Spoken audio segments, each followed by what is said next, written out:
अस्सलामुअलैकुम, very good morning, welcome to new Pakistan. मैं हूं आपके साथ अनवर खावर। उम्मीद करता हूं आप सब खैरियत से होंगे और अपने दिन का आगाज़ बड़े अच्छे तरीके से कर चुके होंगे।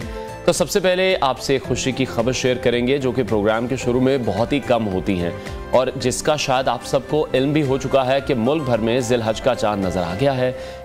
कराची में प्रेस कॉन्फ्रेंस करते हुए मरकज़ी रहमतुल्लाह कमेटी मौलाना अब्दुल खबीर आज़ाद ने ये कहा है कि मुल्क के कई मकामात पर चांद नज़र आने की शहादतें मौसूल हुई हैं, जिसके बाद ज़िल-हज के चांद का ऐलान कर दिया गया है।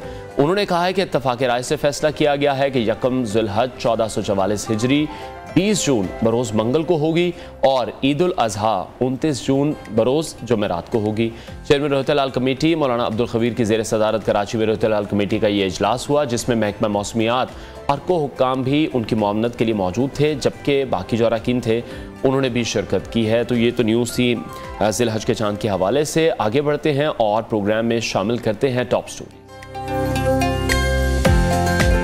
बिलावल की धमकी का असर, विफाक की तरफ से सिंध को 25 अरब जारी। मुर्तजा वहाब मेयर कराची, क्या हल होंगे कराची के मसाइल। पंजाब और बलूचिस्तान के बजट भी पेश, तनख्वाहों और पेंशन में इजाफा। 3D टेक्नोलॉजी और डेटा साइंस की हकीकत भी होगी आज के शो का हिस्सा। और सबसे पहले बात करेंगे कुछ सियासी सरगर्मियों के हवाले से जो कि अब आहिस्ता आहिस्ता इंतखाबी मुहिम की तरफ बढ़ रही हैं। बहुत से वज़रा की जानिब से हमने देखा कि यही बात की जा रही थी कि शायद इंतखाबात इस साल नहीं होंगे, लेकिन अब ऐसा लग रहा है कि इंतखाबात इसी साल होंगे। पीपल्स पार्टी पंजाब के जुनूब से अपनी सियासी सरगर्मियों को तेज़ कर रही है, लेकिन अचानक इस्तेहकाम पाकिस्तान पार्टी ने जुनूब में जरदारी की सियासत को ख़तरे से दो चार कर दिया है और पीपल्स पार्टी ने पहले लाहौर में जलसा आम का ऐलान किया, जो कि अचानक सबात मुंतकिल कर दिया गया, जहां बिलावल भुट्टो जरदारी ने अपनी इंतखाबी मुहिम की दाग बेल डाल दी। इसके साथ ही बिलावल की जानिब से बजट पर विफाक को धमकी भी दी गई और कहा यह जा रहा है कि यह इंतखाबी मुहिम में लड़ाई का नुक्ता आगाज़ भी हो सकती है। खैर, इस धमकी के बाद विफाक ने सिंध के सैलाब मुतासरीन के लिए 25 अरब रुपए बजट में रख दिए हैं और दूसरी जानिब टांक में तकरीब से खिताब करते हुए मौलाना फजलुर रहमान का कहना था कि हमने PTI के खिलाफ कलमा हक बुलंद किया। उन्होंने कहा कि पहले कहा था कि PTI के पास बैरूनी एजेंडा है और हमने तहरीक इंसाफ का एजेंडा पाश कर दिया है। PTI हुकूमत के खात्मे पर मोमबत्ती माफिया और इसराइल रो रहा है। फिर चौधरी परवेज़ लाही से मिलने के लिए चौधरी शुजात हुसैन जेल पहुंचे और वापसी पर मीडिया से बात करते हुए कहा कि परवेज़ इलाही हमारे ख़ानदान का हिस्सा हैं, इसीलिए मैं इनसे जेल में मिलने के लिए गया हूं और हमारे ख़ानदान ने पहले भी बहुत सी मुश्किलात देखी हैं। इस मौके पर उन्होंने एक सवाल के जवाब में ये कहा कि परवेज़ इलाही हमारी पार्टी में ही है, तो देखना यह है कि क्या परवेज़ इलाही अपना डिसीजन चेंज कर चुके हैं, जो कि वो कहते आए हैं कि वो PTI का साथ ही देंगे। तो अब देखना यह है कि जो अहम मुलाकात हुई है चौधरी शुजात हुसैन से उनकी, अब वो क्या फैसला लेंगे। और दूसरी जानिब बिलाखिर मुस्लिम लीग नून ने मिफ्ता इस्माइल और मुस्लिम लीग नून के कराची के सदर शाह मोहम्मद को ओहदों से हटाने का फैसला कर लिया है। और एक सबसे बड़ी हैपनिंग जो है जिस पर हर पाकिस्तानी हैरान है कि जो पाकिस्तान के मुआशी हालात हैं, उन हालात में चेयरमैन सेनेट के हवाले से भी शोर मचा हुआ है कि एक जानिब मुल्क के मुआशी हालात ऐसे हैं जिस पर एक एक पैसे की बचत ज़रूरी है, मगर अब से सेनेट के हर चेयरमैन को अपनी मुद्दत मुलाजमत पूरी करने के बाद ताहयात 12 मुलाजमीन और 6 गार्ड्स मुस्तकिल तौर पर मिलेंगे और साथ ही वो जहां भी जाएंगे उन्हें VVIP सिक्योरिटी भी फराहम की जाएगी। वो मुल्की या बैनुल-अक़वामी सफ़र अगर करना चाहते हैं और उसकी खातिर अपने और अपने बच्चों अहले खाना के लिए अगर वो हवाई जहाज़ मतलब प्राइवेट प्लेन भी चाहें तो वो प्राइवेट प्लेन भी उन्हें मुहैया किया जाएगा। और अगर कोई सहूलत या मरात इस बिल में रह गई हो, अगर अभी भी ऐसा लग रहा है कि कोई मरात इस बिल में रह गई है, तो ये कहा जा रहा है कि बाद में वो फाइनेंस कमेटी से इसका मुतालबा कर सकेंगे। तो सेक्शन 21 में कहा गया है कि 3 साल की मुकम्मल मुद्दत जो पूरी करेंगे चेयरमैन सेनेट रहने वाला जो शख्स है वो ताहयात मुकम्मल हिफाजती बंदोबस्त का हकदार होगा, यानी कि एलानिया रिहाइशगाह पर 6 संतरी होंगे, 4 पुलिस वाले होंगे, इंसदाद दहशतगर्दी फोर्स के कुछ अरकान होंगे, एक स्क्वाड होगा, गाड़ी में रेंजर्स, फ्रंटियर कोर या फ्रंटियर कांस्टेबलरी का एहलकार भी उन्हें मिलेगा। चेयरमैन और साबिक चेयरमैन सेनेट की ये मरात और सहूलतों की फहरिस्त इस कदर लंबी है कि मेरा ख्याल है जो पूरा बिल है वो तो हम प्रोग्राम में आपके साथ शेयर नहीं कर सकेंगे, क्योंकि ये 9 सफ़ात पर मुश्तमिल मुश्तमिल है, एक बहुत ही लंबी लिस्ट है। और दूसरी जानिब सुप्रीम कोर्ट से अहम डेवलपमेंट भी सामने आई है। कल सुप्रीम कोर्ट ने review of judgments and order act के खिलाफ दरख्वास्तों पर फैसला महफूज कर लिया है। चीफ जस्टिस उमर अता बंदयाल ने तमाम दरख्वास्त गुजारों का शुक्रिया अदा करते हुए कहा कि तमाम दरख्वास्त गुजार अपने दलाइल तहरीरी तौर पर जमा करवाएं। दरख्वास्त गुजार तहरीरी जवाबात में रेफरेंसेस भी शामिल करें ताकि मदद मिल सके। इस हवाले से मजीद बात करेंगे, हमारे साथ सीनियर तजियाकार आमिर इलियास राना साहब मौजूद हैं। शुक्रिया आपके वक्त के लिए। आप जहां दीदा आदमी हैं, सारी ज़िंदगी शारा दस्तूर की खाक छानते आपने गुजार दी है, कौन सा ऐसा तरीक़ाकार है जिससे हम सेनेटर बन सकते हैं? जो लोग सेनेटर बनने की ख्वाहिश रखते हैं, ख़ास तौर पर जब से ये बिल पास हुआ है, और उसके बाद अगर चेयरमैन सेनेट बनने की ख्वाहिश हो तो फिर क्या करना चाहिए? नहीं, ये दीवाने का ख्वाब आम आदमी को तो देखना ही नहीं चाहिए, क्योंकि ये आम आदमी की जगह ही नहीं है। और जहन में जाहिर है कि जो चेयरमैन सेनेट बनता है उसको तमाम क़ुव्वतों की हिमायत हासिल होती है। हम गपशप के तौर पे तो ले सकते हैं इस बात कि आपके सवाल से आम आदमी के जहन में कहीं यही ना आ जाए कि वो भी खास बन सकता है। वो सिर्फ अपनी मेहनत करे, मकाम हासिल करे तो बात ठीक है। ये जो सियासतदानों की बात है, आपने इतना लंबा चौड़ा बिल पढ़ के सुना दिया। मेरा ख्याल है कि ये बिल तो वैसे ही तकरीबन ख़त्म हो जाएगा, ये नहीं चल सकेगा। ये जितना छुपा के किया गया था उतना ही ज़्यादा इसका बैकलैश आया है। चेयरमैन सेनेट सादिक संजरानी ने कल खुद कर दी बात बहुत सारी, और ये नहीं हो सकेगा, ये मिल नहीं सकती मरात। ये तो ख्वाहिशात तो हर सेनेटर की होती हैं, क्योंकि कल जो सेनेटर भी बोले तो वो ये कह रहे थे कि हमें तो हमारी मरात का बताया गया था, तो वो भी नहीं है इसके अंदर। बस ये खासी बदनामी गवर्नमेंट की करवा दी सेनेटर्स ने प्राइवेट बिल में, और जाहिर है कि उसके अंदर पीपल्स पार्टी, मुस्लिम लीग नून, सारों के साबिक चेयरमैन मौजूद हैं, और सबके दिलों में ये ख्वाहिश अंगड़ाई जरूर लेती है कि इस किस्म की मराद हो। ख्वाब की दुनिया में जो कुछ वो हासिल कर रहे हैं वो मजीद चाहते हैं कि मिल जाए। मेरा नहीं ख्याल कि अभी ये थ्रू हो सकेगा।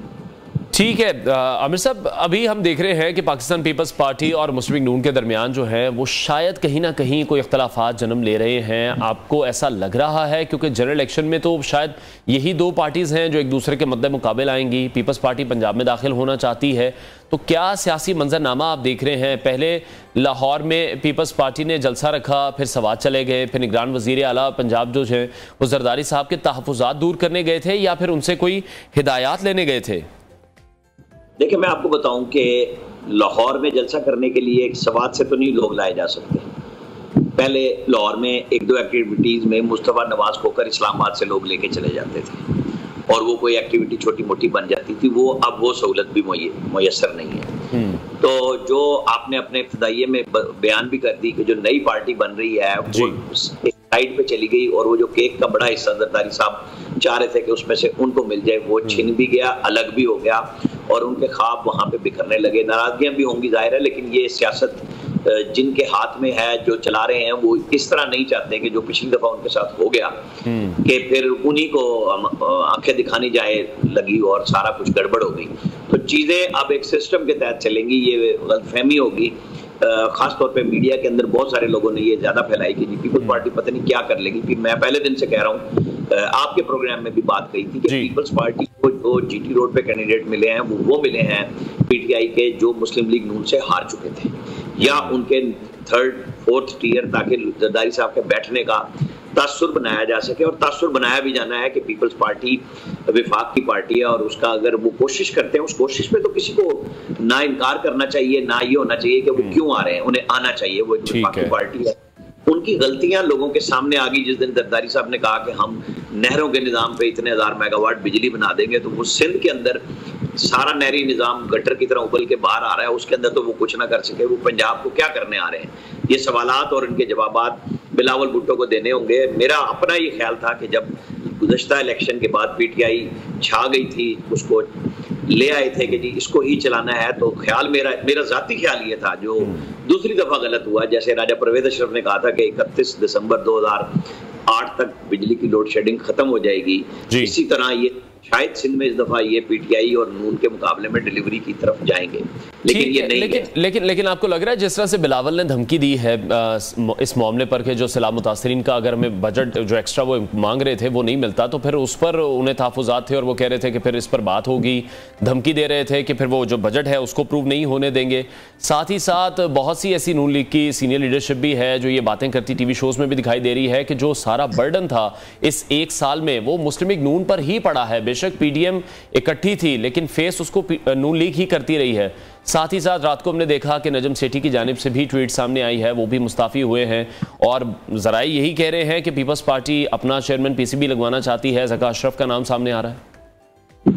देखें, गुज़िश्ता बुध मैंने ये खबर दी थी कि निगरान वज़ीर आला पंजाब और नजम सेठी की जो चिड़िया एक बिजनेस टाइकून है, दोनों ने जरदारी साहब से बात की, जो ज़ाहिर है जरदारी साहब के करीब भी पड़े हैं। और मैंने ये कहा था कि ये शहबाज शरीफ साहब वो फैसला करेंगे जो जरदारी साहब चाहेंगे। बात जरूर हो रही है नजम सेठी की, लेकिन अगर वो नहीं मानेंगे तो, और उसी दिन ये भी साथ कहा था कि चेयरमैन नादरा के ऊपर जरदारी साहब की सिफारिश नहीं मानी गई। तो ठीक है, जहाँ वजारत दाखिला राना सनाउल्लाह के पास है, वहाँ मजारी साहब के पास बैनुल सूबाई राब्ते की वजारत है, जहाँ खेलों के अमूर सारे उसमें शामिल हैं, तो फिर अपनी अपनी बात मनवा दी गई। नजम सेठी को टाइम दिया गया था कि आप जोर लगा लें, जरदारी साहब को मना ले, वो नहीं माने। उन्होंने अपने दोस्त ज़का अशरफ के लिए क्लियर फैसला किया कि वो नहीं मानेंगे इस बात को। तो ये यूं ही चलता रहता है जब आप इक़्तिदार में होते हैं और आपको आखिरी दिन तक इक़्तिदार का फ्रूट भी हासिल करना, और पीपल्स पार्टी और जीपीआई ने किया है, क्योंकि वो आपस में लगा रहे हैं और नून को उसका खमियाजा ज़ाहिर है पब्लिक में भुगतना पड़ा है। लेकिन 9 मई के बाद खासी पोजीशन इनकी भी बेहतर हो गई है नून की, कि वो पीटीआई कट टू साइज हुई है और मजीद होती चली जाएगी। अभी केपी के अंदर कह रहे हैं परवेज खटक एक बड़ा धड़ा लेके आ रहे हैं, तो ये टकाटक चलती रहेगी। और फिर बाद में इलेक्शन तो इन्होंने आपस में ही लड़ना है ना, कोई इंतखाबी ताकत तो नहीं है पीडीएम और पीपल्स पार्टी। जी बिल्कुल, लेकिन आमिर साहब जिस तरह से नून लीग वाले अब ये कह रहे हैं कि फिर मजे तो पीपल्स पार्टी ले रही है और जो फेस सेविंग अभी करनी पड़ रही है वो तो नून लीग को करनी पड़ रही है। हाँ, तो नून लीग वजारत उज़्मा ना लेती ना। अताउल्लाह तारड़ और तलाल चौधरी के बयानात पे पीपल्स पार्टी ने धुआंधार प्रेस कॉन्फ्रेंस की। जाहिर है अपने अपने वजूद का एहसास हर जमात कराती है और यही टेक्निकल तरीका होता है। जैसे बिलावल ने कह दिया कि नहीं, मिसाके जमहूरियत है और हम उसी तरह चलाएंगे, क्योंकि काम साथ साथ चलते भी रहते हैं। लोगों को बताना होता है कि हम आपके फंड्स के लिए लड़ाई लड़ रहे हैं। ये सियासत इसी चीज का हिस्सा है ना, और किस चीज को सियासत कहते हैं। ठीक है, आपको अपने तो अमित साहब पहले हमने देखा बहुत ज्यादा बातें हो रही थी कि इलेक्शन नहीं होंगे, शायद 1 साल का डिले हो जाएगा, लेकिन अब इस तरह से देखने में आ रहा है कि जो सियासी सरगर्मियां हैं और बयानात सामने आ रहे हैं, इलेक्शन का माहौल बन रहा है। नवाज शरीफ ने भी इलेक्शन की तैयारी का कह दिया है, तो अगले 3 माह में आप इलेक्शन का माहौल देख रहे हैं? देखें, मुझे तो ये क्लियर है कि पीएमएलएन नवंबर में इलेक्शन चाहती है कि 12 अगस्त से 2 दिन पहले असेंबली तोड़ दी जाए ताकि 90 दिन के बाद इलेक्शन हो। मौजूदा चीफ जस्टिस 16 सितंबर को रिटायर हो चुके होंगे और इंतखाबी अमल का आगाज जो होगा बाज़ाब्ता तौर पे वो उनकी अदम मौजूदगी में हो। और फिर कुछ लोगों के तरफ से जो मुख्तलिफ हल्कों के करीब हैं वो कह रहे हैं कि मार्च में इलेक्शन होंगे।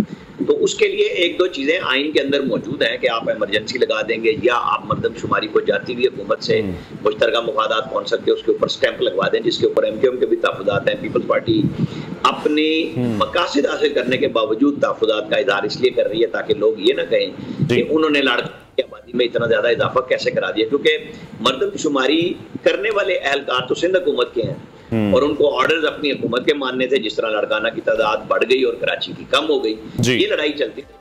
ये वहाँ के इलाके को सूट करता है कि शहरी सिंध और दही सिंध की लड़ाई जारी रहे और पीपल्स पार्टी उसमें मजे करे।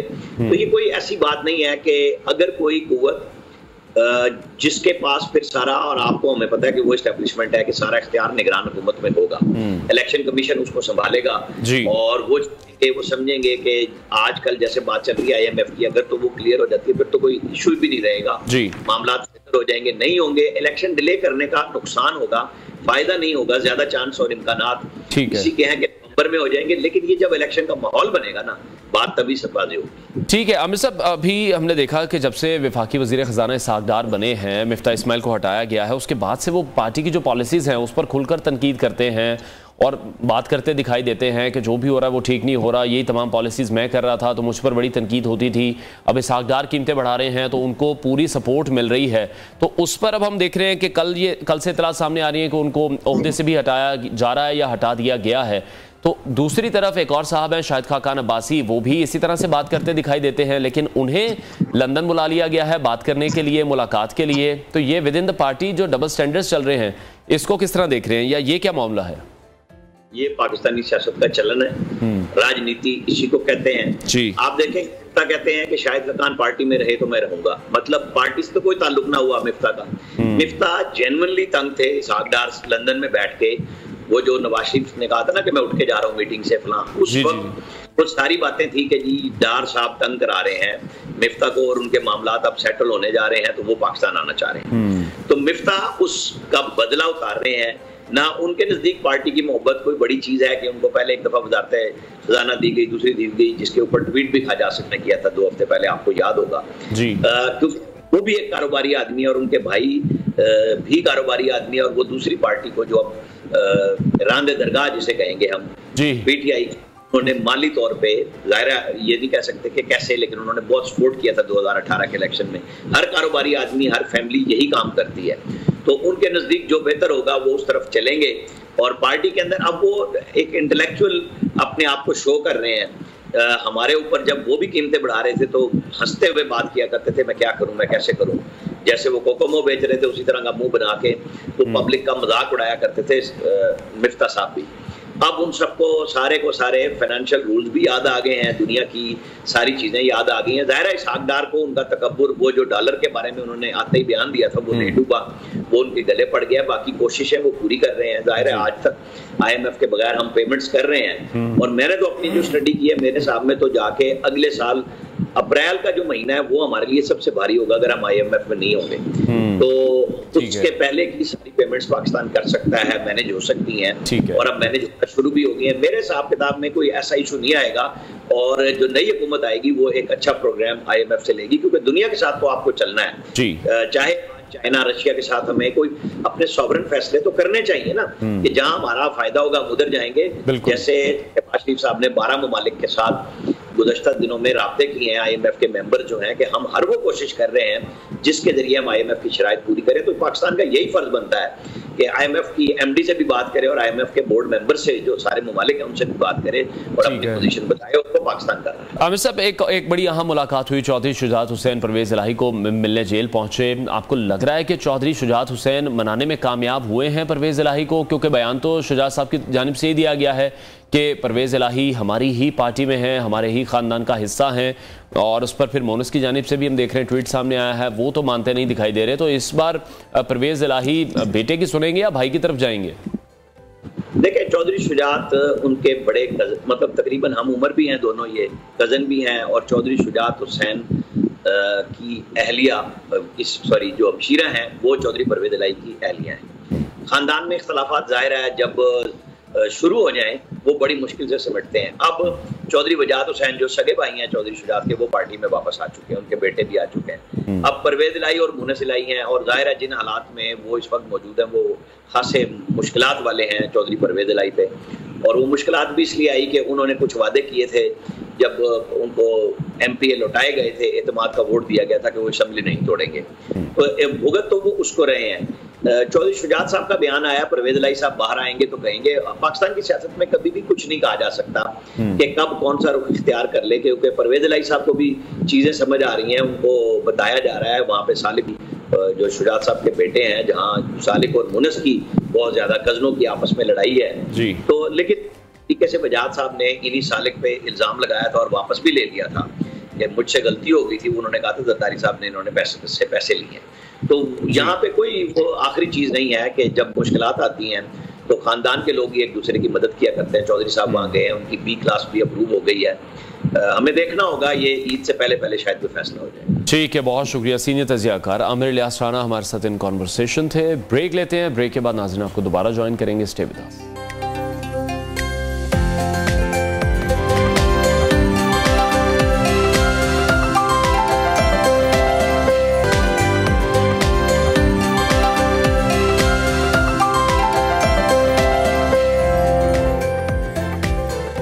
Welcome back. पंजाब की निगरान काबीना ने आइंदा माली साल के पहले 4 माह के लिए बजट की मंजूरी दे दी है, जिसमें सरकारी मुलाजमीन की तनख्वाहों में 30% एडहॉक रिलीफ की मंजूरी दी गई है। जबकि पेंशन में 5% और 80 बरस से ज़्यादा उम्र के पेंशनर्स के लिए 20% इजाफे की मंजूरी भी इस वक्त सामने आई है। और काबीना ने पंजाब में IT इंडस्ट्री से तमाम टैक्सेस और ड्यूटीज़ माफ़ करने की मंजूरी दी है और साथ ही आवाम को रिलीफ देने के लिए 70 अरब रुपए मुख्तस करने की मंजूरी भी दी है। बलूचिस्तान का आइंदा माली साल का 700 अरब रुपए से ज़ायद का बजट आज पेश कर दिया गया है। बजट में कोई नया टैक्स नहीं लगाया गया। सरकारी मुलाजमीन की तनख्वाहों और पेंशन में इजाफा किया गया है। दूसरी जानिब रूस से तेल और गैस के बाद अब रूस पाकिस्तान से चावल बरामद करेगा और 15 मिलों को चावल बरामद करने की इजाज़त भी मिल चुकी है। लेकिन इस वक्त मुल्क में डॉलर्स की किल्लत है और इस वजह से कमर्शियल इंपोर्टर्स ने ज़र मुबादा ना मिलने के मसाइल की वजह से 25 जून के बाद खाने पीने वाली तमाम मसनूआत की इंपोर्ट बंद करने का ऐलान कर दिया है। इंपोर्टर्स ये कह रहे हैं कि इस वक्त ज़र मुबादला के मसाइल की वजह से हज़ारों कंटेनर्स पोर्ट्स पर फंसे हुए हैं। स्टेट बैंक की पॉलिसी से कारोबार, मईशत और मुल्क को बेतहाशा नुकसान हो रहा है। इसी तमाम सूरत हाल पर हम बात करेंगे। माहिर मईशत डॉक्टर खाकान नजीब ने हमें ज्वाइन किया। डॉक्टर साहब, बहुत वक्त के लिए पंजाब और KP में निगरान हुकूमतें काम कर रही हैं। जो भी बजट उनकी तरफ से दिए जा रहे हैं वो मुख्तसर मुद्दत के बजट हैं। नए टैक्स नहीं लगाए गए, ना वफाक ने नए टैक्स आयद किए हैं, ना सूबों ने किए हैं। और इस तमाम तर सूरत हाल पर जब हम IMF की तरफ देखते हैं तो वो टैक्स कलेक्शन के तरीक़ाकार पर हमेशा से ही हमें एतराज़ करते दिखाई दे रहे हैं। तो फिर कैसे देख रहे हैं आप इस बजट को? बिस्मिल्लाहिर्रहमानिर्रहीम। देखिए, पाकिस्तान को तो ऑब्वियसली इस वक्त जो चैलेंजेस हैं, चाहे वो टैक्स कलेक्शन में हो, चाहे वो पाकिस्तान की ग्रोथ यानी कि शरह नमू को वापस लाना हो, पाकिस्तान का जो एक्सपेंडिचर है यानी कि जो खर्चे हैं वो भी बहुत डिस्टॉर्टेड से मतलब है कि पेंशन्स पे खर्चा एक बहुत बड़ा हो रहा है। फॉर एग्जांपल ये पेंशन्स का खर्चा अब मुल्क की जो गवर्नमेंट है वो मुतहम्मिल ही नहीं हो सकती देने का। ये आपको दुनिया में जैसे होता है कि पे एज यू गो, या जैसे प्राइवेट सेक्टर में होता है कंपनीज नहीं देती, वो कहीं इन्वेस्ट करती हैं, सो उस तरफ जाना है। इसी तरह आपका जो पेमेंट है ऑन दी मार्कअप वो बहुत बढ़ी हुई है। फिर आपको PSDP यानी डेवलपमेंट बजट प्रोविंसेस का भी और आपके सेंटर का भी उसको ठीक करना है। पर ये सारे इकदाम जो कुछ हमने आपके सामने रखे ये तो हैं बड़ी दूररस नताइज के और लॉन्ग टर्म काम करने के। अब जो हुकूमत ऑब्वियसली 4 महीने के लिए हो तो उन्होंने तो एक तरह से कंटिन्यूटी ही की है, जहां पे आज खड़े हैं वहीं से आगे 4 महीने उसको ले जाएं। और चूंकि फेडरल ने एक तब्दीली की थी कि उन्होंने तनख्वाहों में 30% और पेंशन्स में इजाफा किया था, तो उसी को दे और 20% डिपेंडिंग ऑन आपकी क्या उम्र है पेंशन्स को बढ़ाया गया है। तो इसको एक कंटिन्यूटी ऑफ द सिस्टम यानी कि जो जहां पे थे उसी को आगे लेके जाया गया। IMF तो ऑब्वियसली इस वक्त यही कह रहा है कि आपके जो हालात हैं, और मैं भी यही कह रहा हूं बहुत अरसे से, कि ये नेचुरल रिस्पॉन्स या ऑर्डिनरी रिस्पॉन्स या जिसे आप कहेंगे कि एक रेगुलर आपका घर नहीं चल रहा, आप इसको अपने घर की तरह लीजिए कि आपका या किसी का भी जो हमारे नाजरीन देख रहे हैं वो अगर नेचुरल उनका घर चल रहा हो तो वो तो ठीक है, पर अगर किसी की नौकरी चली गई हो तो फिर उसको अपने खर्चे बहुत कम कर देने चाहिए। ये इतना ही सादा है कि आप समझें कि पाकिस्तान की बैरून मुल्क नौकरी चली गई है और उनके डॉलर आना कम हो गए हैं, तो आपको अपने खर्चे कम कर देने चाहिए या आपको नई नौकरी ढूंढनी चाहिए। तो पाकिस्तान को भी उसी तरह इस वक्त बहुत से ऐसे स्टेप्स ले लेने चाहिए थे। और फेडरल में तो मैं समझता हूं कि हुकूमत जो है वो समझदार भी है, उन्होंने ये काम पहले भी किया है। लेकिन डॉक्टर साहब, आपको लगता है कि आपको नहीं लग रहा कि हुकूमत पर प्रेशर बहुत है, इसहाक डार पर बड़ा प्रेशर है पीपल्स पार्टी का, जिस तरह से वो अपनी बातें मनवा रहे हैं खुलेआम? अब जलसे में बिलावल ने भी धमकी दी है और साथ ही साथ यही कहा गया कि सैलरीज बढ़ाई जाएं, पेंशन बढ़ाई जाएं, तो पीपल्स पार्टी का एक प्रेशर आप फील कर रहे हैं? तो देखिए ना, ऑब्वियसली इन द एंड तो जो पॉलिटिकल इकोनॉमी है वो सबको मैटर करती है। इसलिए मैटर करती है कि इलेक्शन साइकिल जो है वो आपके सामने, इलेक्टोरल साइकिल अगर 12 अगस्त से शुरू हो जाता है तो वो सबको मैटर करती है। तो वो इसलिए अभी अपने जो कॉन्स्टिट्यूएंट्स हैं, अपनी जो वोटर्स हैं, उनके पास जाना है उन्होंने, तो अपनी कॉन्स्टिट्यूएंसीज में वो ये कहना चाहते हैं कि हम ये काम करना चाहते हैं और हम इससे बेहतर करना चाहते थे। तो वो तो बात अपनी जगह हर एक, तो वो ये कह रहे हैं। बट आई थिंक जब अंदर इकट्ठे बैठेंगे तो अभी इतना कुछ तो सॉर्ट आउट कर लेंगे, क्योंकि मुल्क फर्दर तो मुतहम्मिल नहीं हो सकता कि किसी तरह बजट में ऐसी कोई चीज आए। सेंसिबल लोग हैं, आई थिंक इतना वर्कआउट कर लेंगे जरूर। ठीक है। और वफाक ने भी ऐसे वक्त में IMF के प्रोग्राम के बगैर बजट पेश किया है जब पाकिस्तान को IMF के प्लान की अशद ज़रूरत है, उसके बगैर हम कहते हैं कि हमारा गुजारा ही नहीं है। आपने भी बड़ी दफ़ा कहा अगर IMF की बातें ना मानी गई तो फिर तो कर्ज मिलना मजीद मुश्किल हो जाएगा, जो ये अगले प्लान की बातें भी कर रहे हैं। तो मशवरा क्या है फिर आपका हुकूमत को? बहुत क्लियर मशवरा है कि आज भी टेक्निकल लेवल पे आईएमएफ को सॉर्ट आउट करें। एक्चुअली आई थिंक जिस लेवल पे सॉर्ट आउट हो रहा है ना, मतलब मैं आपसे ये भी शेयर कर सकता हूं कि कल प्राइम मिनिस्टर ने फिर एफर्ट की है कि पाकिस्तान का आईएमएफ प्रोग्राम को आगे बढ़ाया जाए, और वो एफर्ट करने के लिए मेरा ख्याल है शायद उन्होंने जितने भी मेजर कैपिटल्स जिनको हम दुनिया में कहते हैं उनके जो सफीर हैं उनसे शायद बात की है। ये अच्छी चीज़ है, ये बहुत अच्छी चीज़ें हैं, चले मैं इसको यूं कहूँगा। बट मसला कुछ और है। मसला ये है कि आपको टेक्निकल लेवल पे यानी कि प्रोफेशनल लेवल पे इसको सॉर्ट करना है। और प्रोफेशनल लेवल का मतलब यह है कि आईएमएफ की जो टीम पाकिस्तान आती है 11 पीएचडीज लेकर, उनके सामने भी कुछ पीएचडीज बिठाने हैं अगर आपने ये मसला हल करना है। चले मैं आसान कर देता हूं इसको। उसकी वजह यह है कि जब तक वो वही जबान नहीं बोलेंगे तो वो आप चाहे वही करें जो आज आप कर रहे हैं। मसलन आप कोई काम करना चाहते हैं, आप 0.6% टैक्स लगाना चाहते हैं कैश विड्रॉल्स पे, but then you have to convince ये जो आपके सामने 11 लोग बैठे हैं कि भाई हम ये ठीक कर रहे हैं, बहन ये हम ठीक कर रहे हैं, खातून ये हम आपको सही बता रहे हैं, इसकी ये लॉजिक है, इसकी ये रैशनल है, इसकी ये इकोनॉमिक जस्टिफिकेशन है, इसकी ये फाइनेंशियल जस्टिफिकेशन है। हम अभी तक उनको कई चीज़ों पे ये कन्विंस नहीं कर पा रहे कि we are doing the right thing. So I think मसला जो है वो लार्जली टेक्निकल रहा है। आई होप कि पाकिस्तान की जो टेक्निकल साइड्स हैं सारी मिनिस्ट्रीज में वो गियर अप करके ये कन्विंस कर पाएंगी उनको। ठीक है डॉक्टर साहब, अभी जिस तरह से हमें डॉलर्स की शदीद किल्लत का सामना है, इंपोर्टर्स हम देख रहे हैं वो चीख रहे हैं, उनका जो सामान है वो पोर्ट पर फंसा पड़ा है, दूसरी तरफ अब हम युआन में पेमेंट भी कर रहे हैं। तो अभी इंपोर्टर्स तो ये कह रहे हैं कि स्टेट बैंक की जो पॉलिसी है उसकी वजह से उन्हें बहुत ज़्यादा नुकसान हो रहा है। तो क्या पॉलिसी अपनाई हुई है इस वक्त स्टेट बैंक ने? अगर आप ये कहें कि 3 लफ्ज़ों में पाकिस्तान का पिछले 14 से 18 महीने या इवन 2 साल अब तो हो गए हैं इस बात को चलते हुए, अगर आप ये मसला एक्सप्लेन कर दें तो वो 3 लफ्ज़ों में है जो आपने कहे हैं। उनके 3 लफ्ज़ मैं यूज़ करता हूँ।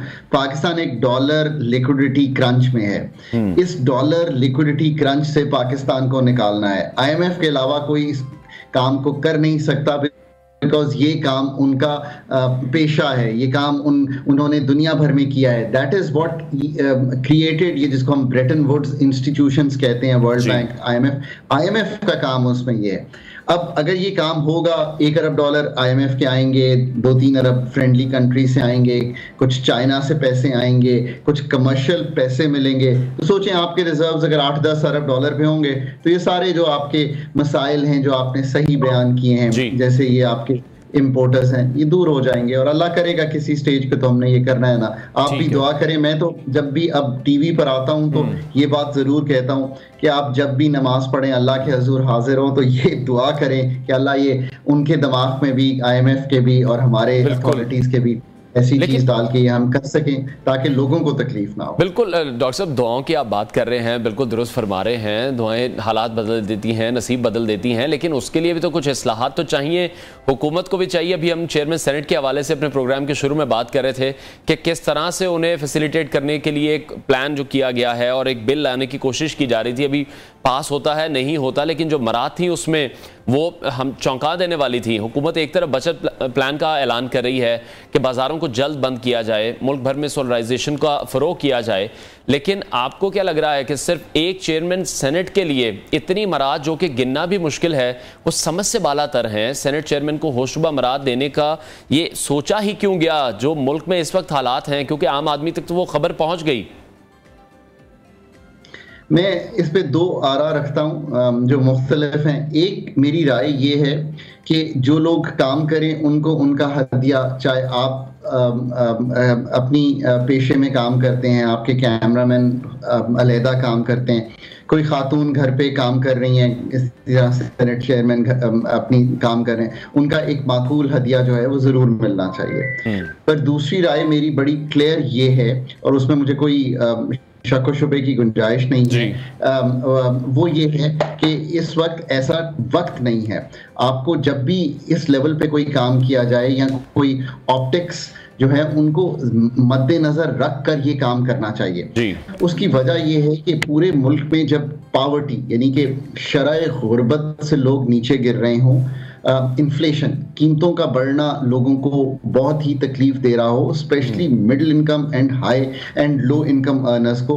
तो जो हाई इनकम अर्नर्स का ब्रैकेट है, यानी कि जो 3-4 लाख से ऑलरेडी ऊपर है, उसको अपनी कमर जो है उसको ज्यादा कसना चाहिए, ताकि वो लोग जो तकलीफ में हो वो एहसास करें कि यार ऊपर वाले भी एहसास कर रहे हैं, तो हम इस मुश्किल से गुजर जाएंगे। हाथ थामेंगे नीचे वालों का तो ये वक्त कटेगा। ये दोनों मेरी राय, जब भी करना हो अल्लाह अच्छा वक्त दिखाएगा, we'll get into a better situation। अगर हम खुद मेहनत करेंगे, अल्लाह मियां तभी हाथ पकड़ेंगे। और मेहनत करने के लिए हमें अच्छे लोग इकट्ठे करके टेक्निकली जो मसाइल खड़े हुए हैं हमारे खर्चों में, हमारे टैक्सेस में, हमारे शरह नमू को बढ़ाने में, हमारे ये जो PIA के हाथी हैं, ये जो लॉस, अब वो हाथी इतना ये सफ़ेद हाथी एक वर्ड बन गया है, वो मुझे भी याद हो गया। ये जो ये लॉसेस कर रहे हैं, इनको ठीक करने में ये काम हमने करने हैं, ये काम मेहनत से करने हैं। तो ये करेंगे तो हम आगे चलेंगे। ठीक है, बहुत शुक्रिया। साबिक मुशीर वज़ारत ख़ज़ाना डॉक्टर खाकान नजीब हमारे साथ इन कॉन्वर्सेशन थे, और उनका ये कहना था कि अब इस्लाहात करने की बहुत अशद ज़रूरत है। ब्रेक लेते हैं, ब्रेक के बाद आपको दोबारा ज्वाइन करेंगे, साथ रहिए।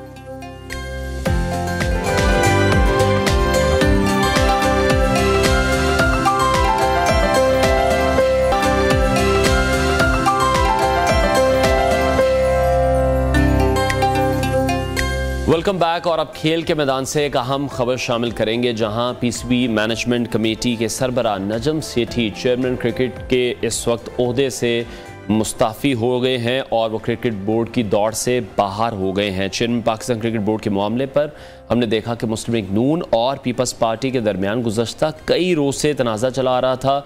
नून लीग ये चाहती थी कि नजम सेठी क्रिकेट बोर्ड के मामलात को बेहतर अंदाज से चला रहे हैं, इसलिए उन्हें ही बरकरार रखा जाए, जबकि पाकिस्तान पीपल्स पार्टी का ये कहना था कि चेयरमैन PCB ज़का अशरफ का हक है, हुकूमत अगर नजम सेठी को रखना चाहती है तो उन्हें कहीं और लगा दिया जाए। ताहम अब नजम सेठी ने खुद को क्रिकेट बोर्ड की चेयरमैनशिप की दौड़ से बाहर कर लिया है। सोशल मीडिया पर जारी बयान में नजम सेठी ने लिखा है कि मैं शहबाज शरीफ और आसिफ जरदारी के दरमियान तनाज़े का सबब नहीं बनना चाहता। उन्होंने कहा कि इस तरह का जो इस्तेहकाम है वो पाकिस्तान क्रिकेट बोर्ड के लिए भी ठीक नहीं है। तो मौजूदा सूरत हाल में अब मैं चेयरमैनशिप का उम्मीदवार नहीं हूँ। वज़ीर आज़म शहबाज शरीफ चेयरमैन PCB के लिए जल्द 2 नाम गवर्निंग बोर्ड में नामजद कर देंगे। नजम सेठी की जानिब से खुद को इस दौर से बाहर करने के बाद ज़का अशरफ के लिए राहें हमवार हो गई हैं। इसी तमाम सूरत हाल पर हम बात करेंगे। स्पोर्ट्स एनालिस्ट नसीम राजपूत ने हमें ज्वाइन किया है, उनसे जानेंगे कि आखिर ये मामला क्या है। नसीम साहब, बहुत शुक्रिया आपके वक्त के लिए।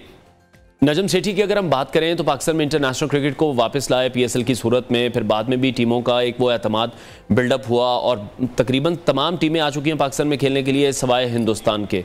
उसके बाद एशिया कप भी वो पाकिस्तान में ले आए, तो बहुत ज़्यादा क्रेडिट्स उनके पास मौजूद हैं। आपको लग रहा है कि पाकिस्तान क्रिकेट बोर्ड सियासत की नज़र मुकम्मल तौर पर हो रहा है? देखिए, पाकिस्तान क्रिकेट बोर्ड आज से तो सियासत की नज़र नहीं है। पाकिस्तान क्रिकेट बोर्ड मेरे ख्याल है, मैंने तो आज तक अपनी तारीख में नहीं देखा, 30 साल हो गए मुझे भी स्पोर्ट्स जर्नलिज्म से वाबस्ता, कि हुकूमत की ईमा के बगैर कोई तकर्रुरी हुई हो। हमेशा जब भी हुकूमत की अपनी पसंद का कोई बंदा जो है वो अपॉइंट किया जाता है, इसकी 2-4 चीजें बड़ी इंपॉर्टेंट है। ठीक है, नजम सेठी साहब नहीं होंगे, ज़का अशरफ साहब आ जाएंगे, लेकिन हमें कोई सीरियस नहीं लेता है इंटरनेशनली। इस वजह से नहीं लेता, उन्हें पता है कि इनकी सरकार जाएगी तो इनका बंदा भी चला जाएगा। अब उससे हम कोई भी टर्म्स एंड कंडीशन तय करेंगे, उसका कोई फायदा दिखाई नहीं देता। फिर हम बात करते हैं हमारी कोई साथ ही नहीं है इंटरनेशनल क्रिकेट काउंसिल में, हमारी कोई लॉबी दिखाई नहीं देती। इसमें हमारा अपना फॉल्ट है। और दुनिया भर में जमहूरी अंदाज से, इवन पड़ोसी मुल्क भारत में भी जमहूरी अंदाज से चेयरमैन पाकिस्तान क्रिकेट बोर्ड का तकर्रुर होता है। अगर वो आ जाता है तो उसके बाद उसको कोई चेंज नहीं कर सकता है, जब तक उनके अपने क्रिकेट बोर्ड की एसोसिएशन उनके खिलाफ वोट ऑफ नो कॉन्फिडेंस ना दे दे, वो चेंज नहीं होता। उनसे सरकार का कोई लेना देना नहीं होता। हमारे यहाँ पे जरा सूरत हाल थोड़ी सी मुख्तलिफ दिखाई देती है। आपने बिल्कुल ठीक कहा, नजम सेठी साहब का अगर मैं पिछला दौर छोड़ दूं कि जहाँ इंटरनेशनल टीम्स आई या पाकिस्तान सुपर लीग का इनेकाद किया गया, इस साल जो उन्होंने पाकिस्तान की डिग्निटी के लिए हाइब्रिड मॉडल को मंजूर कराया, आई थिंक ये सबसे डिफिकल्ट काम था। शायद इसलिए डिफिकल्ट काम था कि अपने मुल्क में सिक्योरिटी देना हमारे सिक्योरिटी इदारों के हाथ में था, या पाकिस्तान सुपर लीग का इनेकाद करना, चाहे वो इमारात में हो या पाकिस्तान में हो, वो पाकिस्तान सुपर लीग के हाथ में था। Asia cup totally different ball of game था, जहां पर भारतीय क्रिकेट बोर्ड का असर रसूख दिखाई दे रहा था। उनके जो सरबरा हैं वो इस वक्त एशियन क्रिकेट काउंसिल के सरबरा हैं, उनके जो सेक्रेटरी हैं, और वो भारतीय जनता पार्टी का हिस्सा है, जहां से जो भारतीय वजीर आजम ताल्लुक रखते फैसले होते हैं। तो जी, तो उस लिहाज से जो है वो बहुत ही डिफिकल्ट सर्कमस्टांसेस से आके उन्होंने इसको मंजूर कराया, और ये तो होना ही था। अब अगर या तो शहबाज शरीफ साहब की बात रख ली जाती या आसिफ अली जरदारी साहब की बात रख ली जाती। अगर शहबाज शरीफ साहब की इस कोalition गवर्नमेंट में जो पहले भी बात रखी गई थी, अगर वही बात रख ली जाती तो नजम सेठी साहब कहीं नहीं जा रहे थे। और 2 दिन पहले उन्होंने अपनी प्रेस कॉन्फ्रेंस में भी इस चीज का अंदिया दिया था कि ये हुकूमत ही जो है थोड़ी सी कमजोर सी है, तो इस पे कुछ कहना बहुत मुश्किल होगा कि मैं रुक पाऊंगा या नहीं रुक पाऊंगा। वो जिस तरीके की उन्होंने बात की थी वो इंडिकेट कर गए थे। तो जो नजम सेठी साहब को लेकर आए थे, जब वो खुद बैकफुट पे चले गए थे, नजम सेठी साहब के पास इससे अलावा कोई दूसरा रास्ता नहीं था। ठीक है, ऑप्शन नहीं था। नसीम साहब, अभी आप क्या देख रहे हैं नजम सेठी के जाने से? आप क्या समझते हैं, क्या नुकसान हो सकता है? ज़का अशरफ के आने से क्या फायदे मिल सकते हैं? देखिए, ज़का अशरफ साहब ने जिन चीजों का आगाज किया था, नजम सेठी साहब ने उन्हें कंटिन्यू किया। अगर माजी में आपको याद होगा, चाहे इंटरनेशनल टीम्स की वापसी हो, ज़का अशरफ साहब उस पे एफर्ट्स काफी बढ़ चढ़ के कर रहे थे, क्योंकि उस दौर में वो कामयाबी हासिल नहीं हो सकी। इसी तरह पाकिस्तान सुपर लीग का बहुत सारा काम उन्होंने कर लिया था, सलमान सरवर बट को उन्होंने रखा था, लेकिन उन्हीं सलमान सरवर बट के जरिए नजम सेठी साहब ने अपने दौर में करा ली पाकिस्तान सुपर लीग। वो उस वक्त नहीं करा सके थे, लेकिन वो बहुत क्लोज आ गए थे दोनों चीजों के। तो यहाँ पर अब सबसे बड़ी चीज तो आपका हाइब्रिड मॉडल है। इस हाइब्रिड मॉडल को मेरे ख्याल है पाकिस्तान को अपनी इज्जत और अपनी साख के लिए लाजमी तौर पे यूज करना होगा। देखिए, हम आइसोलेट नहीं हुए, हम शायद आइसोलेट हो जाते अगर हम पूरा एशिया कप कहते हैं कि हम नहीं खेलेंगे। तो उन्होंने जो हिकमत अमली, नजम सेठी साहब ने कहा कि मैं बाहर भी नहीं जाना चाहता हूँ, मैं खेलना भी चाहता हूँ, लेकिन मुझे आपने अलॉट किया था, मेरी टर्म्स एंड कंडीशन इतनी मान ले कि सिर्फ 4 मैचेस का इनेकाद पाकिस्तान में कर ले। और मैं भी मैं मेरे जितने पड़ोसी मुल्क में भी साफी दोस्त थे, उनमें से कोई भी मानने को तैयार नहीं था। तो बड़ी क्लियरली कहते थे, नसीम भाई यहाँ जेशा नहीं मानेगा, यहाँ कोई नहीं मानने वाला है, यहाँ पे हाइब्रिड मॉडल नहीं माना जाएगा, बहुत क्लियरली कह रहे थे। और वाकई में उनकी बातें सुन के और जेशा साहब की ताकत देखने के बाद लगता था कि शायद ये नहीं माना जाएगा। लेकिन हम अपनी बात पे कायम इसलिए थे कि ये हमारे मुल्क की डिग्निटी का मामला है।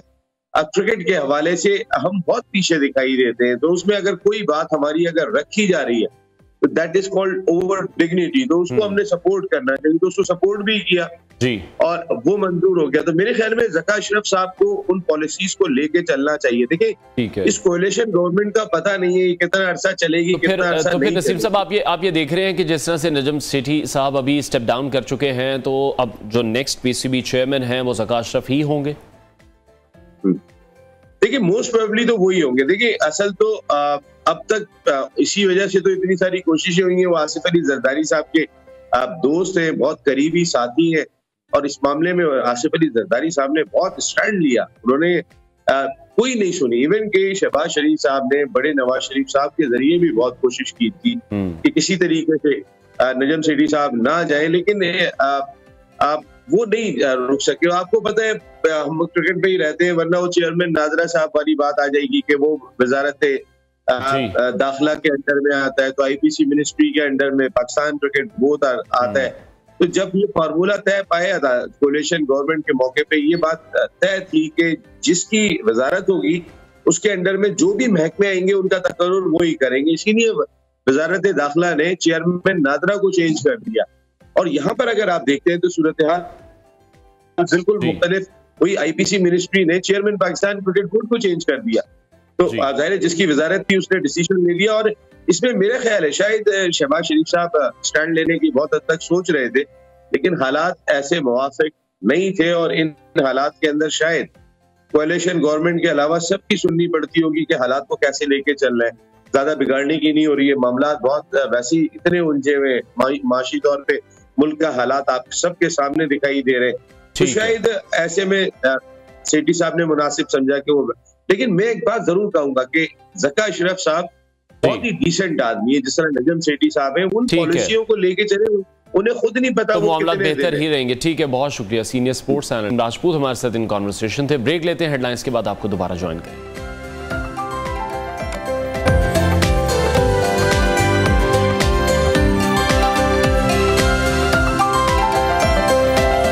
शहबाज शरीफ तकरीब से खिताब कर रहे थे और उनका ये कहना था कि चाइना के साथ जो मुआहदे हो रहे हैं और चाइना की जानिब से जो कोशिशें की जा रही हैं पाकिस्तान के लिए वो काबिल तारीफ हैं। आगे बढ़ते हैं और अब बात करते हैं कराची के हवाले से, जहां में पाकिस्तान पीपल्स पार्टी का मेयर मुंतखब हुआ है और कराची के नए मेयर मुर्तज़ा वहाब के लिए बड़े चैलेंजेस भी हैं, क्योंकि कराची में बेशुमार मसाइल हैं। मरदमशुमारी के मुताबिक कराची की आबादी 2.25 करोड़ है, लेकिन हकीकत तो यह है कि कराची की आबादी इससे भी कहीं ज़्यादा है। कराची में 30 अगस्त 2020 को बल्दियाती इदारे ख़त्म हो गए थे, जिसके तकरीबन 2.5 साल बाद 15 जनवरी 2023 को होने वाले बल्दियाती इलेक्शन के बाद जो कराची का नया मेयर है और डिप्टी मेयर है वो मुंतखब हो चुका है। और पाकिस्तान के सबसे बड़े शहर को चलाने के लिए मेयर के पास 106 शाहराहें हैं, 46 पार्क्स हैं, 58 मार्केट्स हैं, 14 अस्पताल हैं और 10 से ज़ायद पेट्रोल पंप्स हैं, जबकि बल्दिया के 28 महकमे भी इन्हीं के मातहत होंगे।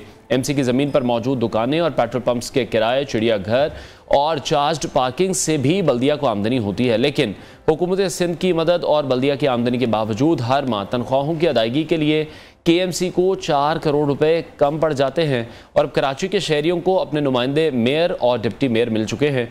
बिलावल भुट्टो ने मेयर और डिप्टी मेयर के जो हमरा बात करते हुए कहा कि कराची मुल्क का सबसे बड़ा शहर है, मुल्क के तमाम मसाइल का हल कराची की तरक्की में ही है और ये हम सब जानते हैं। और शहर की जो तरक्की है वो ये कह रहे हैं कि मेरी जिम्मेदारी है, जिसका 5 साल बाद मुझसे जवाब लिया जा सकता है। यानी कि बिलावल भुट्टो जरदारी मुराद अली शाह के बाद और साईं कासिम अली शाह के बाद दोबारा से 5 साल का वक्त अभी भी मांग रहे हैं कराची के अवाम से, क्योंकि वो ये कह रहे हैं कराची में मसाइल बहुत हैं जिसका ताल्लुक वफाक से भी है। तो कराची मेयर की हल्फ बर्दारी तकरीब हुई, जहां अमीर जमात इस्लामी कराची हाफिज नईम रहमान ने शिरकत नहीं की, बल्कि मेयर कराची को उन्होंने वार्निंग दी और ये कहा कि हमारे जो टाउन है उसमें बहरान पैदा करने की अगर कोशिश की तो फिर अच्छा नहीं होगा। इस हवाले से अब मज़ीद बात करेंगे। सीनियर तजियाकार तारिक मतीन साहब ने हमें ज्वाइन किया। तारिक साहब, बहुत शुक्रिया आपके वक्त के लिए।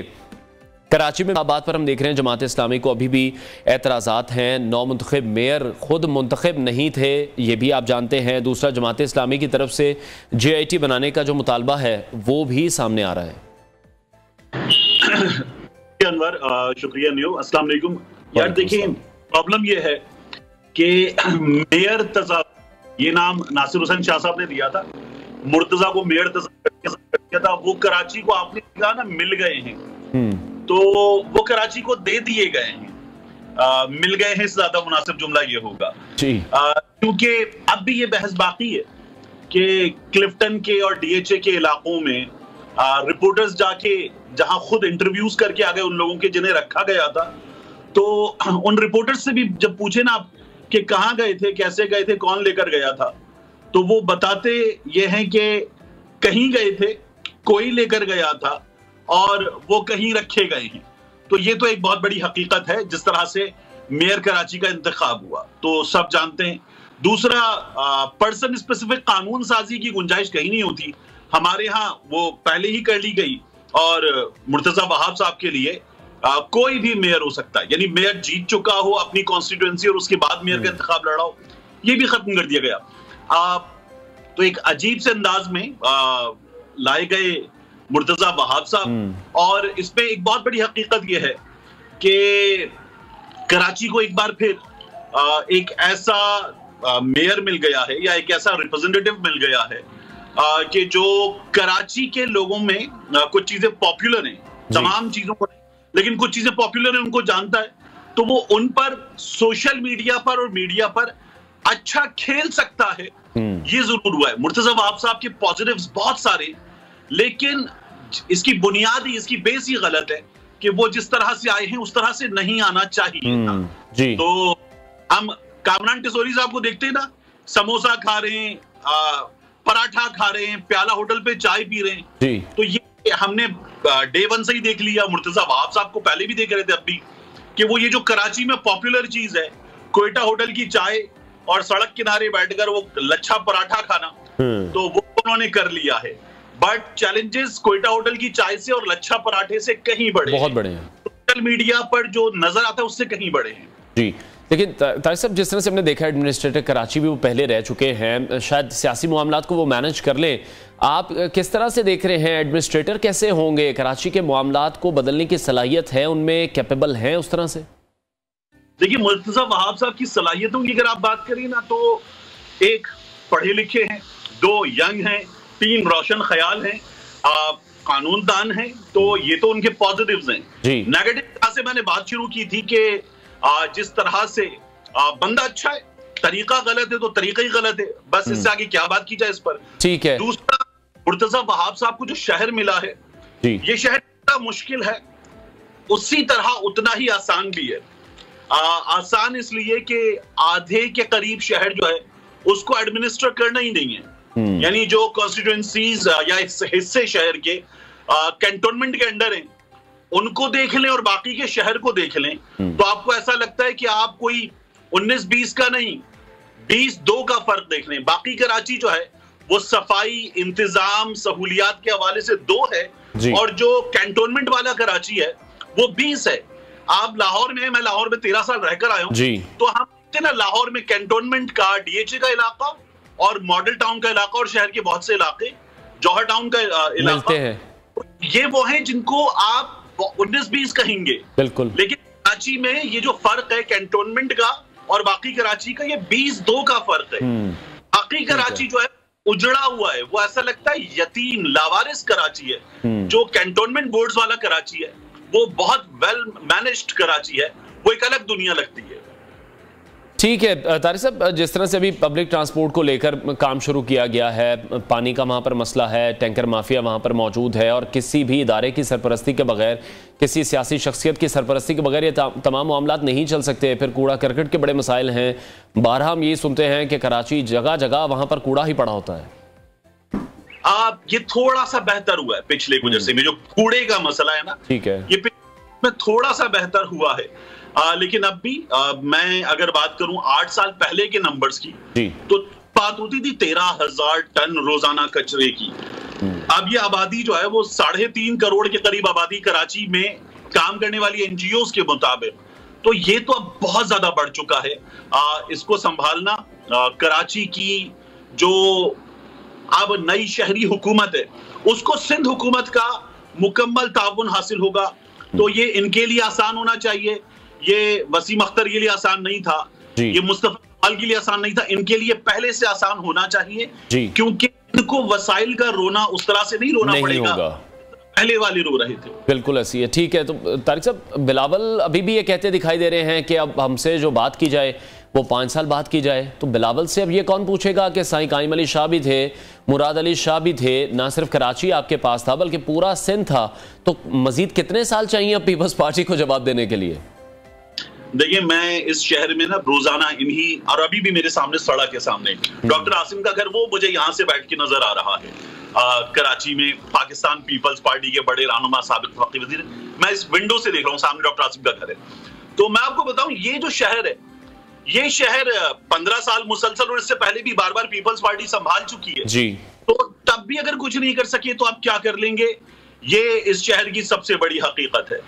लेकिन अभी जो हम बात करते हैं ना, 4 करोड़ कम पड़ते हैं तनख्वाहों के लिए, तो उसकी वजह यह है कि इस शहर में पीपल्स पार्टी के भी, MQM के भी और दीगर जमातों की भी जो गोस्ट मुलाजमीन है उनकी तादाद हजारों में है, उनको निकाल के बाहर करें। MA पास लड़के झाड़ू देने वालों की तनख्वाहें ले रहे हैं इन सियासी जमातों के कारकुन, ये सिलसिला बंद करेंगे तो ये मसाइल जो हैं वो मैनेजेबल है, लेकिन विल होनी चाहिए। इन सियासी जमातों में इन मसाइल को हल करने की विल नहीं है। इन सियासी जमातों का सबसे बड़ा मसला यह है कि रिसोर्सेज जो हैं वो ऐसे इस्तेमाल की जाएं कि उससे कुछ लोगों को फायदा हो और अपने वोट बैंक के जो पॉकेट्स हैं उन पॉकेट्स को स्ट्रेंथन किया जाए। तो ऐसे तो शहर नहीं चलते।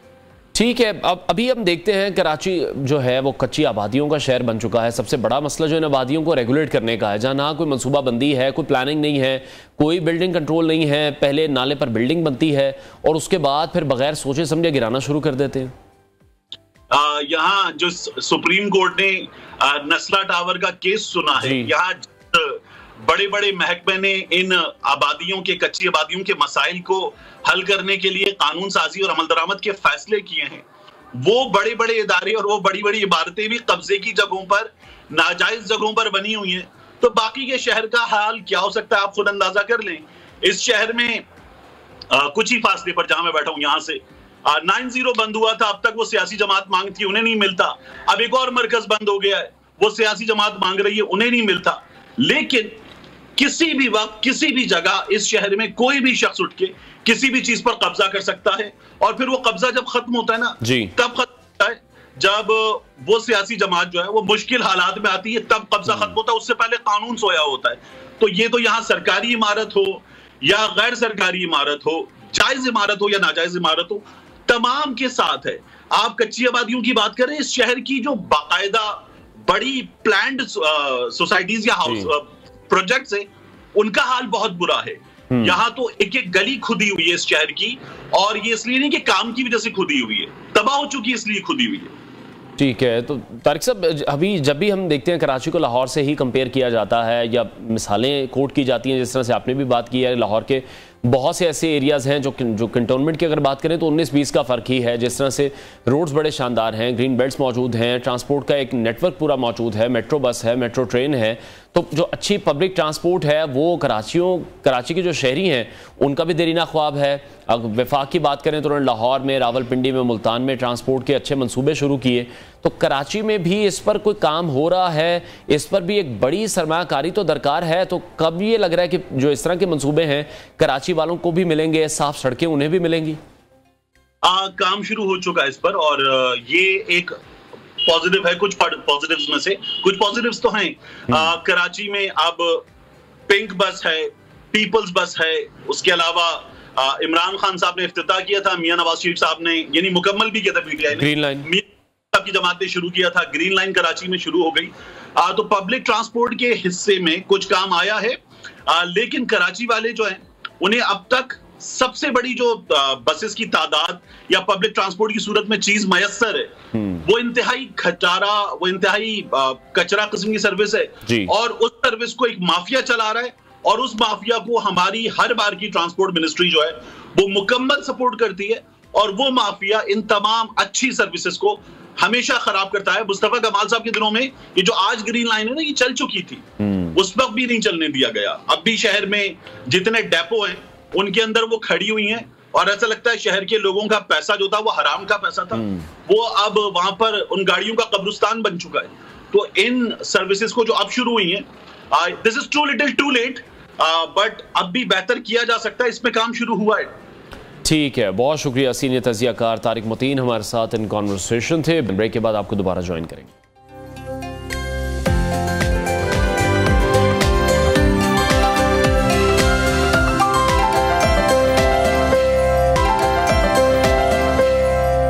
Welcome back. अहम खबर शामिल करेंगे तौहीन इलेक्शन कमीशन केस के हवाले से, जहां चेयरमैन पीटीआई फवाद चौधरी और असद उमर पर 11 जुलाई को फर्द जुर्म आयद की जाएगी, और इलेक्शन कमीशन ने फवाद चौधरी और असद उमर को ज़ाती हैसियत में पेश होने की हिदायत भी जारी कर दी हैं। तौहीन इलेक्शन कमीशन केस के हवाले से आपको अपडेट करें हैं, जहां चेयरमैन पीटीआई फवाद चौधरी और असद उमर को ज़ाती हैसियत में पेश होने का हुक्म जारी किया गया है। हमारे कॉरेस्पॉन्डेंट शहराज अहमद शहराजी हमें मज़ीद अपडेट करेंगे। जी शहराज। देखिए, बिल्कुल चेयरमैन पाकिस्तान तहरीक इंसाफ, इसके अलावा फवाद चौधरी, असद उमर के खिलाफ जो है तौहीनी इलेक्शन कमीशन केस की समाअत हुई। इस दौरान चेयरमैन पाकिस्तान तहरीक इंसाफ फवाद चौधरी, असद उमर के वकील फैसल चौधरी जो है वो पेश हुए, जिस पर जो है मेंबर इलेक्शन कमीशन ने पूछा कि क्या फरीकेन आए हैं यहाँ पर, जिस पर जो है फैसल चौधरी ने कहा कि मुझे तो कोई आर्डर ही नहीं मिला, डायरी के मुताबिक आया हूँ। जिसके बाद जो है इलेक्शन कमीशन ने चेयरमैन पाकिस्तान तहरीक इंसाफ फवाद चौधरी और असद उमर के खिलाफ जो है फर्द जुर्म आयद करने का फैसला किया है, और इलेक्शन कमीशन के मेंबर निसार दुरानी ने कहा कि 11 जुलाई को इन तीनों पर जो है फर्द जुर्म आयद करेंगे। चेयरमैन पाकिस्तान तहरीक इंसाफ, उसके अलावा फवाद उमर जो है वो जाती हैसियत में पेश हो। जो केस की समाअत है वो 11 जुलाई तक मुलतवी कर दी गई है। बहुत शुक्रिया। शहराज अहमद शहराजी हमें अपडेट कर रहे थे। और नाज़रीन, आगे बढ़ते हैं। प्रोग्राम के आखिरी हिस्से में हम आपसे मुलाकात कराएंगे दो ऐसी शख्सियात से जिनसे अभी ब्रेक में मैं काफ़ी देर बात करता रहा हूँ और ये समझने की, सीखने की कोशिश करता रहा हूँ कि आखिर इतना मुश्किल काम ये दो छोटी सी बच्चियाँ आखिर कर कैसे रही हैं। तो प्रिंटिंग एक ऐसा अमल है जो कंप्यूटर की मदद से डिज़ाइन की तख्लीक करता है ताकि अशिया की जो तह दर तह तख्लीक की जा सके। और ये 3D प्रिंटिंग आमतौर पर मैन्युफैक्चरिंग और गाड़ियाँ बनाने वाली सनतों में इस्तेमाल होती है, जहाँ पर 3D प्रिंटर्स का इस्तेमाल करते हुए टूल्स और पुर्जे बनाए जाते हैं। घरों के डिज़ाइन हो या किसी भी चीज़ की साइंसी बुनियादों पर तख्लीक की जा सकती है, जिस तरह से साइंस तरक्की कर चुकी है। लेकिन मेडिकल साइंस में 3D की मदद से कारनामे अंजाम दिए जा रहे हैं। जदीद दौर बुनियादी तौर पर कंप्यूटर पर मबनी टेक्नोलॉजी का दौर है। जदीद तालीम का एक ऐसा ही शोबा डेटा साइंस है। अगर आप डेटा साइंटिस्ट हैं या डेटा साइंस की तालीम हासिल कर रहे हैं तो आपको अपने करियर के हवाले से मुस्तकबिल पर नज़र रखने की ज़रूरत है। बिग डेटा, डेटा साइंस और डेटा माइनिंग के इस्लाहात हम आहंग हो चुकी हैं, जिनके माबैन राब्ते से मुराद public data, enterprise data, transaction, sensor data, social media और आदादो शुमार तक रसाई है। टेलीकॉम और IT इंडस्ट्री समेत दुनिया भर के बिजनेस तबके को डेटा साइंसदान चाहिए जो कि बिग डेटा के हवाले से उनकी मुश्किलात आसान कर सकें।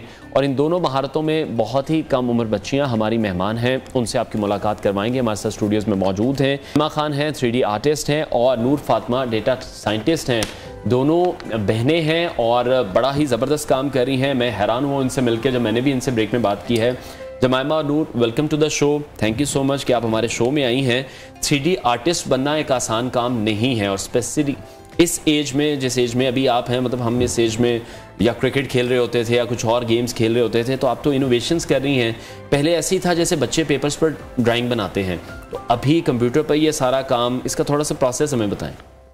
हमें 3D में बनाना होता है हर चीज़ को। जैसे हम लोग स्केचेस बनाते हैं, ड्राइंग्स बनाते हैं, जैसे क्यूट डॉल्स बनाते हैं, तो हमें वो सब 3D में बनाना पड़ता है। ठीक है। मतलब कि ऑब्जेक्ट ऐड किया, फिर उसको बनाया, मॉडलिंग की, उसकी स्कल्पटिंग की, और फिर उसे पेंट किया, और फिर कैमरा सेटिंग की, फिर लाइटनिंग की, और फिर टेस्टिंग की, और फिर जाके हम लोग रेंडर करते हैं उसे। ठीक है।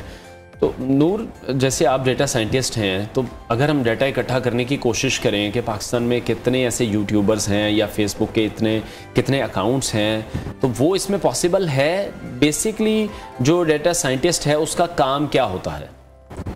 तो एज ए डेटा साइंटिस्ट आपको हर किसी भी डेटा, चाहे जितना भी कॉम्प्लेक्स डेटा हो, उसको मैनिपुलेट करना आना चाहिए। लाइक इंटरनेट पे जितना भी डेटा वो उसको हम कलेक्ट कर सकते हैं, लाइक यूट्यूबर्स वगैरह, या फिर ट्वीट्स, अगर हम ट्विटर की देख लें तो हम सारे डेटा को कलेक्ट कर सकते हैं। लेकिन ये होता है कि वो डेटा सेट हमारा नहीं होता, वो हमें मतलब कि कोई प्रोवाइड कर देता है, या तो फिर हमें लेना पड़ता है इंटरनेट से।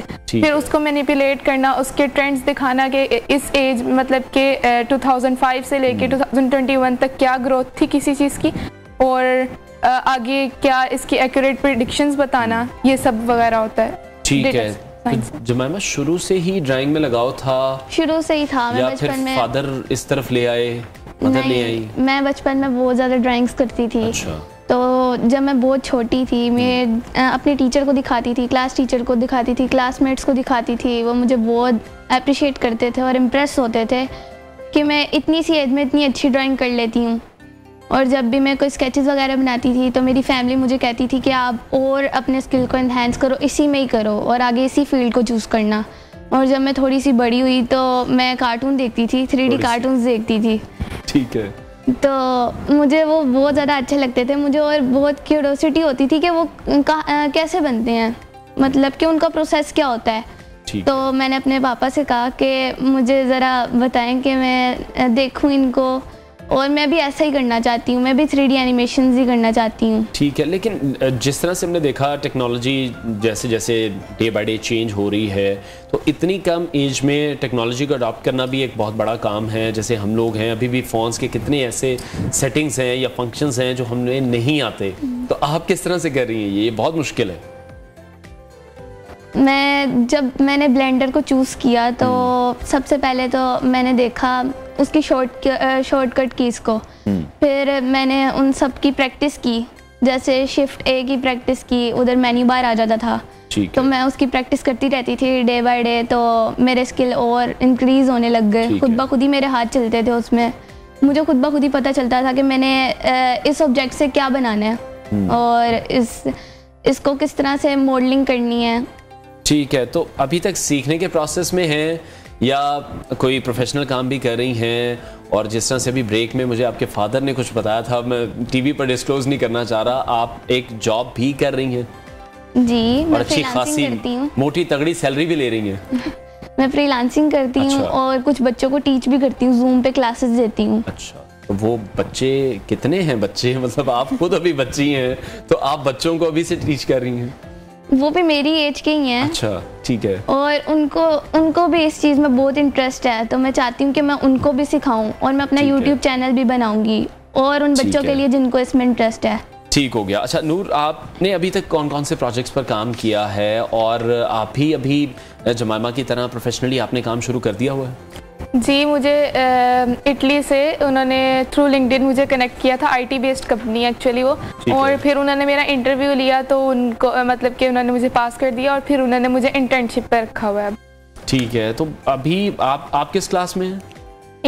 8th में। और आप किस क्लास में? 7th। नहीं जी, ये 8th और 7th के बच्चे हैं जिनसे हम क्या बातें कर रहे हैं कि जिनका हमें अंदाज़ा भी नहीं है कि ये 3D आर्टिस्ट बन चुकी हैं, एक डेटा साइंटिस्ट हैं और already there are in contacts with international companies. तो ये बहुत अच्छी बात है कि पाकिस्तान में भी इस तरह का टैलेंट मौजूद है।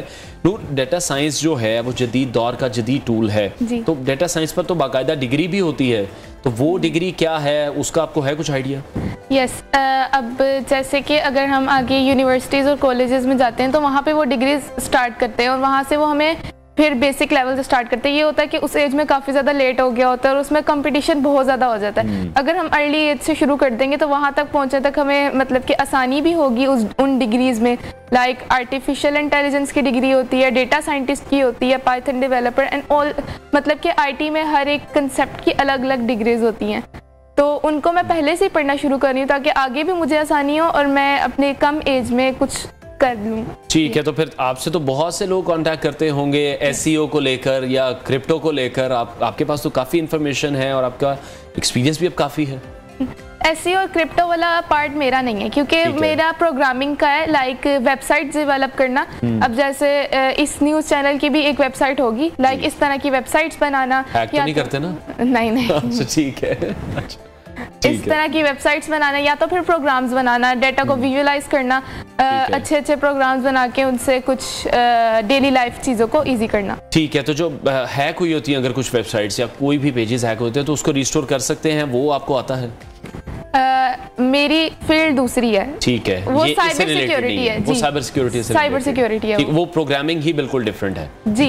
अच्छा, ठीक है, तो जिस तरह से डेटा साइंस पढ़ने वाले डेटा साइंटिस्ट कहलाते हैं, ऑब्वियसली कोई एक्सेल सीखने जैसा नहीं है, हमें तो आज तक एक्सेल भी नहीं आता ठीक से, तो बल्कि इसकी एडवांस तरीन शक्ल है। तो जिन चीज़ों का मुशाहिदा आप करते हैं या फिर जो कंपनीज आपको हायर करती हैं, तो फिर वो आपको क्या आप उनको सोल्यूशन प्रोवाइड क्या करते हैं कि इस कंपनी के जो पिछले मंथ के सेल्स थे या पिछले साल के सेल्स थे उनका कोई ग्राफ बना के दिखाया जाता है? जी, अब डेटा साइंस में ये होता है कि आप किसी भी बड़ी कंपनी, बिजनेस कंपनी का ये ट्रेंड्स बता सकते हैं कि इस प्रोडक्ट की क्या सेल्स थी। आगे आप एक्यूरेट प्रेडिक्शंस बता सकते हैं कि अगर मेरे पास अगर आप एक रोड पे कोई अपनी ब्रांड या लॉन्च करना चाह रहे हैं तो मैं वहाँ पे एक कैमरा लगा सकती हूँ जिसमें लग्जरी कार्स वो बता देगा कि इतनी लग्जरी कार्स हैं और इतनी मीडियम क्लास कार्स हैं। तो फिर हमें पता चल जाएगा कि हमें किस तरह का ब्रांड लॉन्च करना चाहिए, मीडियम क्लास की तरह से या लग्जरी कार्स की तरह से। ठीक हो गया। अच्छा जुमैमा, तो अभी फ्यूचर प्लान्स क्या हैं, आगे क्या करना है? क्योंकि माशाल्लाह अभी तो आप बहुत छोटी हैं, बहुत ज़्यादा अपॉर्चुनिटीज़ भी आपको मिल रही हैं, स्टडीज़ को किस तरह से एक तो मैनेज कर रही हैं, साथ फ्यूचर प्लान्स भी मैं जानना चाहूँ। मैं स्टडीज़ को भी साथ साथ लेके चल रही हूँ। जब लाइट चली जाती है तो मैं सीधा स्टडी खोल लेती हूँ अपनी। अच्छा, ठीक लाइट तो बहुत जाती है ना, तो फिर काफ़ी ज़्यादा आप मतलब ज़्यादा टाइम फिर स्टडी करें, क्योंकि हमारे मुल्क में तो लाइट बहुत ज़्यादा जाती है। ज़्यादातर मैं स्टडी भी करती हूँ और अपने स्किल्स को भी इम्प्रूव करती हूँ। ठीक है, तो अभी ये किस तरह से आप इम्प्रूव कर रही हैं? ऑब्वियसली कुछ चीज़ें सीखने के लिए आपको भी किसी ट्यूटर की ज़रूरत होती होगी। यूट्यूब से। अच्छा, यूट्यूब से कोई स्पेसिफिक आप किसी से नहीं डायरेक्टली नहीं सीख रहे हैं, कोई घर पढ़ाने आ रहा है या कोई ऐसा इंस्टीट्यूट है पाकिस्तान में जो ये ऑफर कर रहे हैं? नहीं, पाकिस्तान में ब्लेंडर का कोई इंस्टीट्यूट नहीं है, मतलब कि ब्लेंडर के ना कोर्सेज होते हैं। तो आपके पास बड़ा गोल्डन चांस है एक इंस्टीट्यूट बनाने का भी। जी, मैं और बच्चों को भी सिखाना चाहती हूँ जो इसमें इंटरेस्टेड हों। ठीक हो गया। चलें जी, बस फ्यूचर प्लान्स हैं इनके। तो बहुत शुक्रिया जमाइमा खान और नूर फातिमा हमारे साथ इन कॉन्वर्सेशन थी। हमारी बेस्ट विशेज़ हैं इनके लिए, जो काम ये कर रही हैं, पाकिस्तान का नाम रोशन कर रही हैं। इतनी छोटी सी एज में इंटरनेशनल कंपनीज़ इनके साथ राब्ते में हैं, इन्हें हायर करना चाहती हैं और बड़ा ही ज़बरदस्त काम कर रही हैं। पाकिस्तान में बेशुमार टैलेंट मौजूद है जिसकी पजीराई होनी चाहिए और इन्हें फैसिलिटेट करना चाहिए। नाज़रीन, प्रोग्राम का वक्त ख़त्म हुआ है। कल आपसे मुलाकात करेंगे। अपना बहुत सारा ख्याल रखिए। अल्लाह हाफ़िज़।